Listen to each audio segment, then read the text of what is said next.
जय हिंद। आप देख रहे हैं फैक्ट्स एंड फिगर्स और मैं हूं आपके साथ संजय यादव। बढ़ती आबादी का दबाव हो चाहे प्रतिस्पर्धा का दौर, जब हाल के कुछ सालों में किसी देश की इकोनॉमी ने रोजगार के ज्यादा मौके पैदा नहीं किए तो एक नई इकोनॉमी खड़ी होती गई जिसने बेरोजगार युवाओं को बड़ा सहारा दिया, जिसे कहते हैं गिग इकोनॉमी। और इसके जरिए रोजगार पाने वालों को कहा जाता है गिग वर्कर्स। माना जाता है कि कोरोना क्राइसिस ने इंसानी जिंदगी में कई तरह के नए बदलाव किए, जैसे वर्क फ्रॉम होम भी उन्हीं में से एक था। कम से कम भारत में नौकरी पेशा लोगों के लिए तो ये शब्द नया नहीं था। और इस गिग इकोनॉमी को रफ्तार भी कोरोना काल में ही मिली, और जिसने ई कॉमर्स या फिर इजी कॉमर्स को क्विक कॉमर्स में बदलने का काम कर दिया। मतलब पहले घर तक सामान की डिलीवरी होती थी, लेकिन कोरोना के बाद 10 मिनट के भीतर सामान पहुंचाने का कंपटीशन शुरू हो गया। और आज जो भी क्विक कॉमर्स में जुटी कंपनियां आपके दरवाजे तक सामान पहुंचाती हैं, उनमें ज्यादातर तो हाल के कुछ सालों की ही उपज है, जिसमें स्विगी, जोमेटो जैसी फूड डिलीवरी कंपनियां भी ग्रोसरी सेगमेंट में क्विक कॉमर्स के काम में उतरी। 2020 में स्विगी ने इंस्टामार्ट को लॉन्च किया तो जोमेटो ने 2021 में ब्लिंकिट को 10 मिनट वाले अवतार में उतार दिया। 2021 में ही एक बिल्कुल नई कंपनी जेप्टो भी इस मैदान में उतर गई। फिर इसी कंपटीशन को देखते हुए ई कॉमर्स की दिग्गज कंपनी फ्लिपकार्ट को भी अपने बिजनेस पर खतरा महसूस हुआ, जिसका नतीजा 2024 में फ्लिपकार्ट मिनट्स नाम से एक नई कंपनी के रूप में सामने आया। आज ये भी 10 मिनट में आपके घर तक सामान पहुंचा रही है। लेकिन आपको बता दें कि गिग इकोनॉमी में सिर्फ ग्रोसरी सेगमेंट में काम करने वाली कंपनियां शामिल नहीं हैं, बल्कि ओला, उबर, रैपिडो जैसे कैब और बाइक एग्रीगेटर भी इसका हिस्सा हैं। आज ये कंपनियां न सिर्फ हमारे घर तक पहुंच रही हैं, बल्कि हमारी रोजमर्रा की जिंदगी में एक आदत की तरह घर कर गई हैं। सुबह चाय पीने से पहले अगर दूध खत्म हो गया आपके घर में, तो 10 मिनट में दूध पहुंच जाता है। आपके किचन में अगर सब्जी नहीं है तो 10 मिनट के भीतर सब्जी घर पर होती है। पर्सनल केयर से लेकर दिवाली के डेकोरेशन तक के सामान 10 मिनट के भीतर घर पर पहुंच जाते हैं। और ये सब शहरी जीवन के लिए एक आम बात हो चुकी है। यानी अगर आपको ऑफिस जाने में लेट हो रहा है तो ओला, उबर की कैब 10 मिनट में आपके बताए लोकेशन पर मौजूद होती है, पहुंच जाती है। लेकिन आपके जीवन को आसान बनाने के लिए ये जो पूरा सिस्टम फुर्ती के साथ काम कर रहा है, दरअसल इसके पीछे एक मशीन भी लगी है। उसी को गिग वर्कर्स कहा जाता है, जो होते तो इंसान हैं लेकिन उन्हें मशीन बना दिया गया। पर यह मशीन थक चुकी है, ऊब चुकी है, और चूंकि इंसान हैं तो आवाज उठाकर शिकायतें भी कर रहे हैं।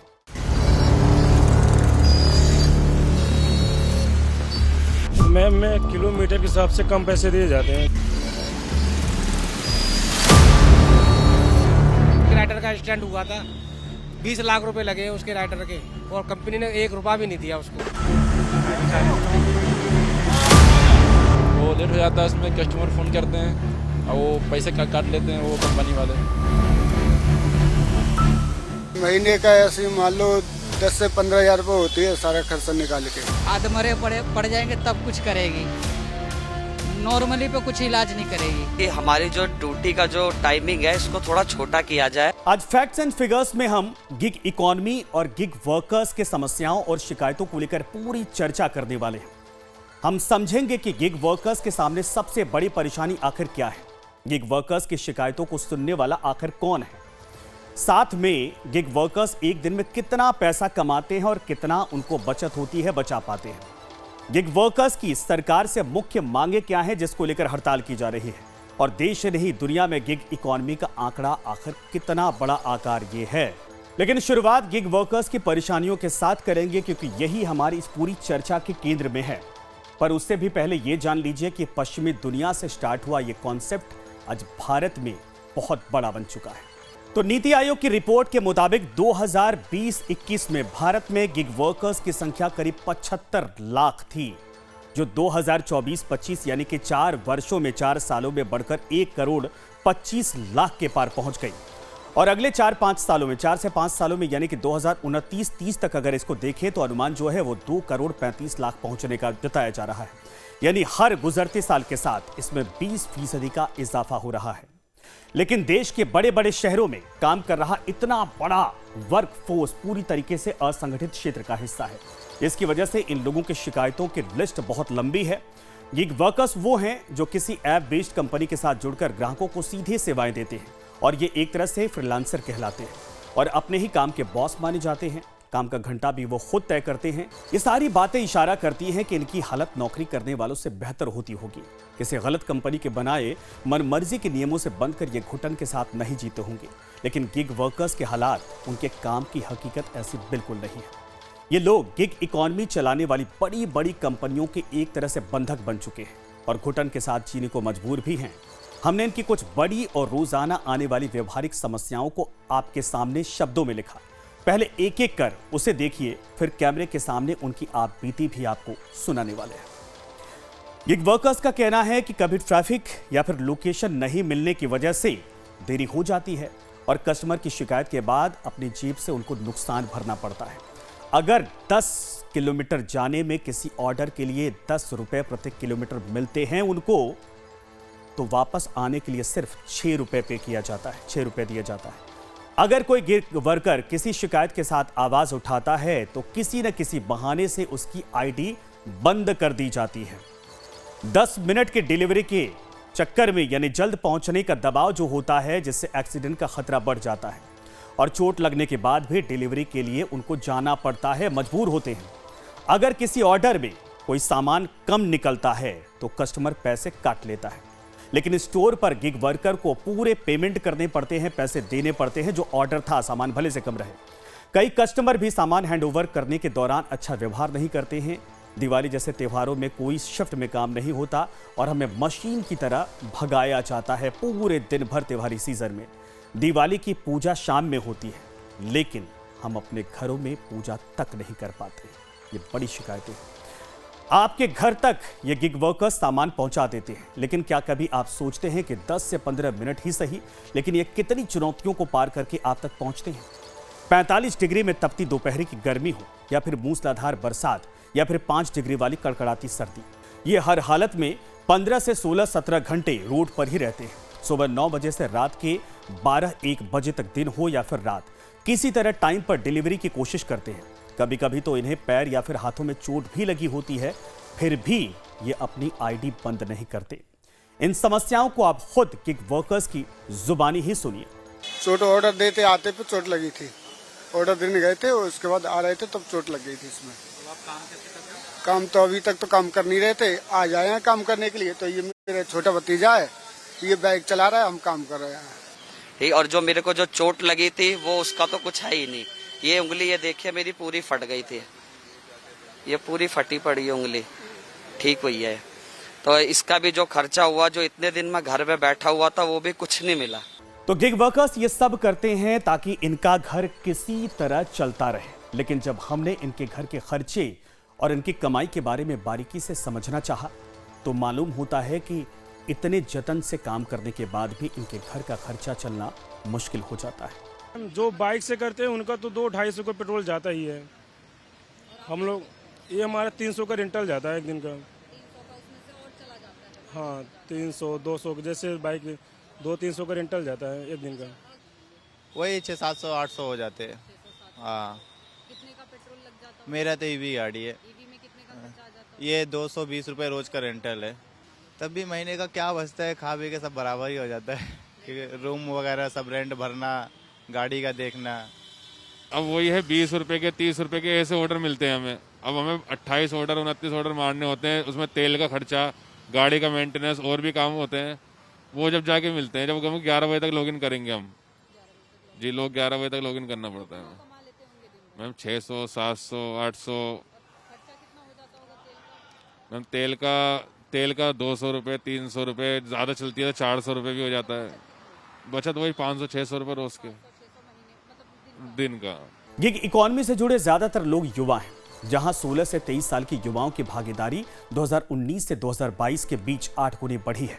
इनमें कई तो पढ़ाई करने वाले हैं और नौकरी तलाश रहे युवा भी होते हैं, जो अपने खर्चे के लिए पार्ट टाइम काम के तौर पर काम शुरू करते हैं और फिर यहीं फंस कर रह जाते हैं।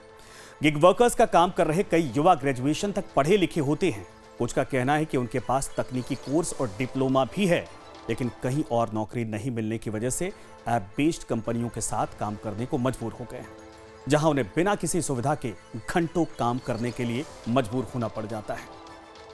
तो एक सर्वे के मुताबिक 43% गिग वर्कर रोजाना 500 रुपए से भी कम कमाते हैं।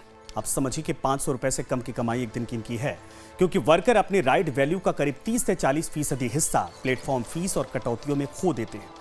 40% गिग वर्कर का कहना है कि उन्होंने हफ्ते में एक दिन भी छुट्टी नहीं ली है। हम आप एक दिन की छुट्टी लेते हैं, लेकिन इनका 7 दिन काम होता है। 72% गिग वर्कर्स ने बताया कि उनकी कमाई से घर का महीने का जो बेसिक खर्च होता है वो भी इतनी मेहनत के बाद पूरा नहीं हो पाता है। ये सच्चाई है। तो फिर सवाल है कि ये हालात आखिर क्यों हैं? इसके बाद हमने इनसे यानी इन्हें मिलने वाले पैसे का हिसाब किताब लगाने के लिए रिसर्च शुरू की। तो सबसे पहले सोशल मीडिया पर हमें आम आदमी पार्टी के नेता राघव चड्ढा का एक पोस्ट नजर आया, जो इस पूरी मजबूरी की कहानी को अच्छे से बयां करता है, जिसमें वो एक ब्लिंकिट के डिलीवरी बॉय के साथ तस्वीरें शेयर करते हैं और लिखते हैं कि एक ब्लिंकिट डिलीवरी एजेंट करीब 14 घंटे काम करता है, दिन में 28 ऑर्डर डिलीवर करता है और बस 762 रुपए कमाता है। 762 रुपए का यह हिसाब इंसेंटिव जोड़ने और प्लेटफॉर्म फीस वगैरह सब काट छांट के बाद का है। यानी हर घंटे औसत 52 रुपए, महज 52 रुपए। राघव चड्ढा ने सोशल मीडिया प्लेटफॉर्म एक्स पर लिखा, ये कोई गिग इकोनॉमी की सफलता की कहानी नहीं है, बल्कि ये ऐप्स और एल्गोरिदम के पीछे छिपा शोषण करने वाले सिस्टम का सबूत है। लेकिन अब आप समझिए, इतनी मेहनत के बावजूद हर घंटे सिर्फ 52 रुपए वाली कमाई में से फाइनली इनके हाथ क्या बचता है? अगर हर ऑर्डर पर औसत 4 किलोमीटर की दूरी है, जिसमें 2 किलोमीटर पिकअप और 2 किलोमीटर ड्रॉप है, तो 4 किलोमीटर के हिसाब से 28 ऑर्डर पर पूरे दिन में डिलीवरी बॉय को 112 किलोमीटर तक बाइक चलानी होगी। अगर गाड़ी 40 किलोमीटर प्रति लीटर का माइलेज देती है तो करीब 300 रुपए ईंधन पर खर्च होगा। यानी 762 रुपए में से भी 300 रुपए उनका चला जाता है, तो बचे कितने? 462 रुपए। मतलब महीने में करीब 10 से 12 हजार रुपए की इनकम, और उनमें से भी उन्हें गाड़ी की EMI भी देनी पड़ती है, तो जेब में कुल मिलाकर बचते हैं 10,000 से भी कम। क्योंकि इस जॉब के लिए अपने साथ बाइक होने की शर्त भी है। लाखों लोगों की यही हकीकत यह मामला दिखाता है कि कैसे गिग इकोनॉमी में काम करने वाले लोग जो हमें सामान पहुंचाते हैं, खुद कितनी मुश्किलों का सामना करते हैं, घंटों मेहनत करते हैं, लेकिन उनकी कमाई इतनी कम होती है कि रोजमर्रा के खर्चे निकालना भी उनके लिए मुश्किल हो जाता है। और ये कहानी सिर्फ एक गिग वर्कर की नहीं, लाखों लोगों की है जो डिजिटल इकोनॉमी का हिस्सा है। महीने का कितना कमा लेते होगे? वह सर महीने का लगभग 15 से 20 हजार रुपया, पूरा खर्चा वर्चा काट उठ के। सर गुजारा तो नहीं हो पाता है। 500-600 रुपये बचता है महीने का। क्या नाम है भाई, 17-18 हजार रुपये। मजबूरी क्या मैम, वही है कि बच्चों को फैमिली पढ़ाना लिखाना हर एक चीज होता है, तो इसीलिए मजबूरी यही है कि काम करना पड़ता है। इन्हीं शिकायतों के साथ न्यू ईयर के मौके पर 31 दिसंबर को गिग वर्कर्स ने भारत में हड़ताल का ऐलान किया था। 10 मिनट में डिलीवरी बंद हो गई तो बड़ी बड़ी कंपनियों के होश फाख्ता हो गए। तब तो उन्हें बिना किसी देरी के पैसे बढ़ाने का वादा करना पड़ गया। जोमैटो ने न्यू ईयर ईव पर शाम 6 बजे से रात 12 बजे के बीच पीक आवर्स में डिलीवरी पार्टनर को हर ऑर्डर पर 120 से 150 रुपए का पेमेंट देने का ऑफर दिया। तो जोमैटो ने ऑर्डर रिजेक्ट करने और कैंसिल होने पर लगने वाली पेनल्टी को कुछ समय के लिए माफ करने का ऐलान किया। जोमैटो और ब्लिंकिट चलाने वाली कंपनी इटर्नल के फाउंडर दीपेंद्र गोयल ने एक्स पर सफाई भी पेश की, जिसमें उन्होंने लिखा, हमारी 10 मिनट में डिलीवरी की गारंटी आपके घर के आसपास स्टोर की ज्यादा नंबर के कारण संभव हो पाती है। ये डिलीवरी पार्टनर्स को तेज गाड़ी चलाने से संभव नहीं होता। डिलीवरी पार्टनर्स के ऐप में तो कोई टाइमर तक नहीं होता है, जिससे उन्हें पता चल पाए कि ग्राहक को मूल रूप से कितना समय बताया गया था। जब आप ब्लिंकिट पर ऑर्डर देते हैं तो उसे 2.5 मिनट के भीतर पैक किया जाता है। फिर राइडर औसतन 2 किलोमीटर से भी कम की दूरी 8 मिनट में, तकरीबन 8 मिनट में तय करता है, और इसका मतलब है कि वो औसतन 15 किलोमीटर प्रति घंटे की स्पीड से गाड़ी चलाते हैं। मतलब क्विक कॉमर्स कंपनियों की चौतरफा कोशिश से ईयर एंड मौके पर उनके काम धंधे पर ज्यादा असर तो नहीं पड़ा, लेकिन कहा जा रहा है कि गिग वर्कर्स ने करोड़ों कमाने वाली क्विक कॉमर्स कंपनियों को एक अलार्म जरूर दे दिया है। इसका मतलब साल 2026 में कंपनियों पर गिग वर्कर्स की समस्या का समाधान करने का दबाव जरूर होगा। तो अब देखिए कि इनकी मुख्य मांगें आखिर क्या है। 10 मिनट में डिलीवरी सिस्टम खत्म किया जाए। इनकी मुख्य मांगों में से एक ये है, क्योंकि ये सबसे ज्यादा इनके ऊपर दबाव डालती है कि 10 मिनट में पहुंचना है। ऐप से एल्गोरिदम कंट्रोल हटना चाहिए। आईडी को ब्लॉक करना बंद करना चाहिए, क्योंकि बार बार शिकायत ऐसी की जाती है गिग वर्कर्स की तरफ से कि उनको टॉर्चर किया जाता है, जब मर्जी तब आईडी ब्लॉक कर दी जाती है। पेमेंट सिस्टम पारदर्शी हो और 20 रुपये प्रति किलोमीटर के रेट तय होने चाहिए ताकि उनको अपनी जेब से नुकसान ना उठाना पड़े। काम के निश्चित घंटे और ओवर टाइम से ज्यादा पैसे मिले। कंपनियां गिग वर्कर्स को अपना बिजनेस पार्टनर बताती हैं, लेकिन गिग वर्कर्स की डिमांड है कि इन्हें कर्मचारी के रूप में मान्यता मिले और डिग्निटी श्रम कानूनों के तहत सोशल सिक्योरिटी मिलनी चाहिए। साथ में आपको बता दें कि कस्टमर के गलत व्यवहार की भी सुनवाई हो। बार बार ये शिकायत करते हैं, लेकिन इनको कहा जाता है कि आप काम करें ना करें आपकी मर्जी है, लेकिन इस शिकायत पर कोई सुनवाई नहीं होती। तमाम समस्याओं पर केंद्र सरकार तत्काल दखल दे, क्योंकि बिना सरकार के दखल के इनके लिए आसान नहीं होने वाला है, इनका मानना है। मतलब लाखों गिग वर्कर्स चाहते हैं कि सरकार प्लेटफॉर्म कंपनियों को रेगुलेट करे, मजदूरों के उत्पीड़न को रोके और सही मजदूरी सुरक्षा और सोशल प्रोटेक्शन पक्का करे। महत्वपूर्ण मांग ये है कि उनकी कोई कलेक्टिव वॉइस तो अभी है नहीं, कोई उस तरह से मतलब कि यार दे आर नॉट वर्कर्स भी नहीं है, तो यूनियन का सवाल नहीं उठता उस तरह से अभी। तो किस प्रकार से एक प्लेटफॉर्म हो जहां पे अपने वो ग्रीवांस को रेज कर सके, उनके ग्रीवांस को एड्रेस किया जा सके। क्वेश्चन सेफ्टी एंड हेल्थ का सवाल है, हीट वेव के अंदर उन्होंने काम किया है, इस चिलिंग विंटर में काम कर रहे हैं, तो तमाम तरह के क्वेश्चंस है जिसको एड्रेस करने की जरूरत है। और उनकी जो मांगे हैं, मुझे लगता है कि एक बार बैठना होगा और एक कोई ट्राइपार्टाइट मैकेनिज्म डेवलप करना चाहिए जहां सरकार के भी लोग हों।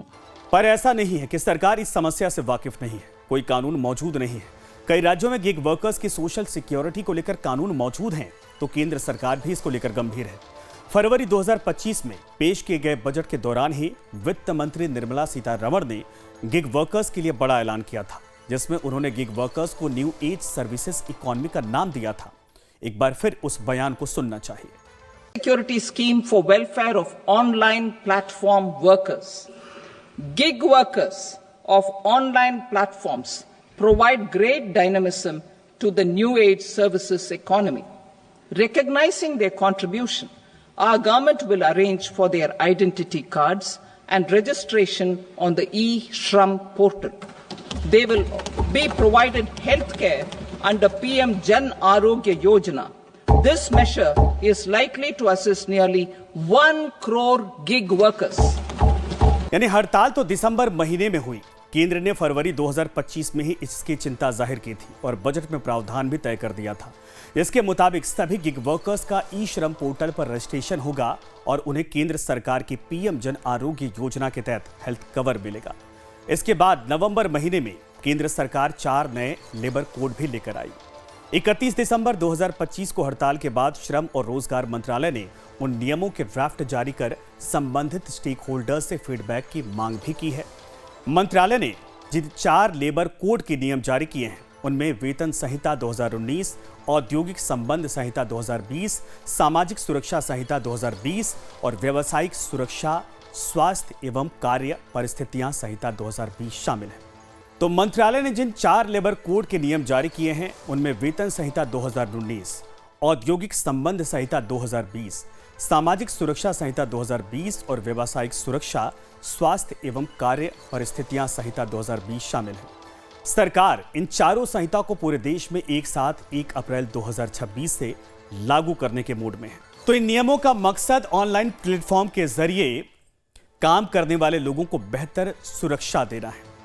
नए लेबर कोड की मदद से गिग वर्कर्स को न्यूनतम मजदूरी, इलाज की सुविधा और सामाजिक सुरक्षा जैसे अधिकार भी दिए जाएंगे। साथ में गिग वर्कर्स के लिए एक अलग सामाजिक सुरक्षा फंड बनाया जाएगा सरकार की तरफ से।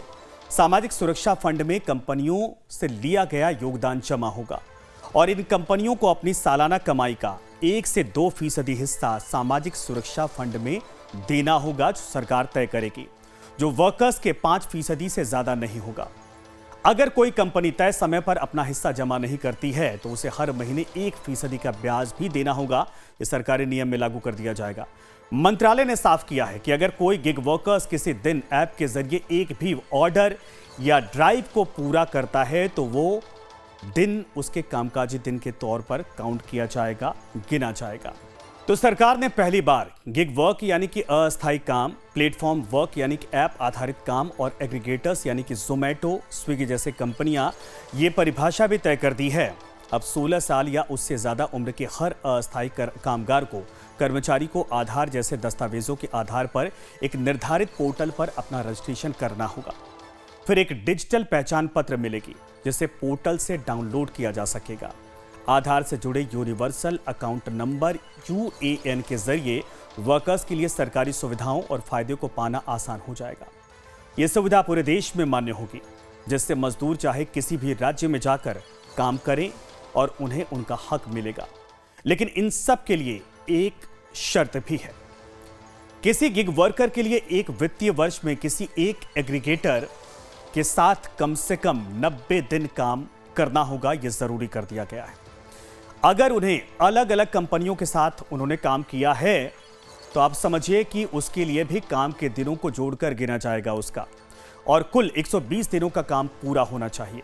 इसके बाद ही वर्कर सुविधा पाने के लिए योग्य हो पाएंगे, एलिजिबल हो पाएंगे। और ये सारी कवायद इसलिए है ताकि गिग वर्कर्स की सोशल सिक्योरिटी से हेल्थ इंश्योरेंस को लेकर सारी शिकायतें दूर की जा सके, दूर हो सके। इसकी मांग वो लंबे वक्त से करते चले आ रहे थे। कुछ नहीं देती कंपनी, सिर्फ कहती है हमारे को सब कुछ देती है कि तुम्हारे को इंश्योरेंस देंगे, ये देंगे, मगर आज तक किसी को नहीं दिया है। कुछ नहीं मिलता मैडम, कभी किसी को नहीं मिला। अभी एक राइडर का एक्सीडेंट हुआ था, 20 लाख रुपए लगे हैं उसके राइडर के, और कंपनी ने 1 रुपया भी नहीं दिया उसको।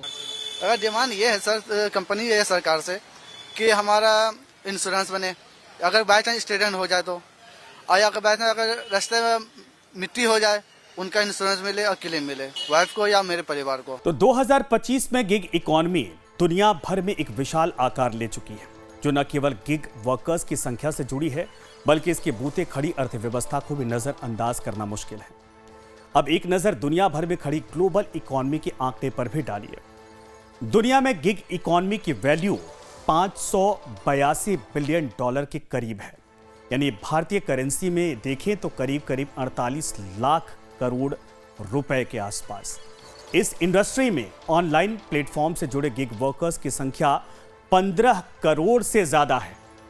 यह इंडस्ट्री 15% के CAGR से ग्रोथ कर रही है और 2034 तक 2 ट्रिलियन से ज्यादा तक पहुंचने का अनुमान है। अमेरिका में 7.6 करोड़ गिग वर्कर्स काम करते हैं, जो कुल वर्कफोर्स का 36% अकेले हैं। इससे जुड़े लोगों के नंबर तो बहुत बड़े हैं, पर उनके लिए समस्या कमोवेश एक जैसी खड़ी है। हालांकि चीन को छोड़कर अमेरिका या यूरोप जैसे देशों में गिग वर्कर्स की कमाई बेहतर है और उनकी शिकायतों की सुनवाई के लिए कोशिशें भी वहां पर की गई हैं। चाइना में देखेंगे आप या कुछ और कंट्रीज में देखेंगे, यूरोपियन कंट्रीज के अंदर उनको वर्कर्स माना गया, कुछ जगह पे फुल एम्प्लॉय भी माना गया। तो इस प्रकार से आप देखेंगे कि हिंदुस्तान के अंदर भी हाल के दिनों में सोशल सिक्योरिटी कोड जो इंट्रोड्यूस किए हैं सरकार ने, उसके अंदर 4 कोड में एक कोड सोशल सिक्योरिटी कोड, उसके अंदर वर्कर्स के रूप में इनको क्लासिफाई किया गया है और उनको मेंशन किया गया है गिग वर्कर्स को। लेकिन बाकी 3 कोड जो हैं हिंदुस्तान के सोशल सिक्योरिटी कोड के अलावा, उन 3 कोड में इनका जिक्र नहीं है। सोशल सिक्योरिटी के नाम पे ठीक है, कई कंट्रीज में जैसे यूरोपियन कंट्रीज में आमतौर पे सोशल सिक्योरिटी काफी रोबस्ट है, सबके लिए है, अच्छी हेल्थ है, अच्छी स्वास्थ्य है, अच्छी पब्लिक इंफ्रास्ट्रक्चर है। लेकिन हमारे यहाँ सोशल सिक्योरिटी तो ऑलमोस्ट कहिए कि एब्सेंट है। तो फैक्ट्स एंड फिगर्स में आज फिलहाल इतना ही। अगले सप्ताह एक बार फिर से इसी वक्त इसी प्लेटफॉर्म पर आपसे मुलाकात होगी। नमस्कार।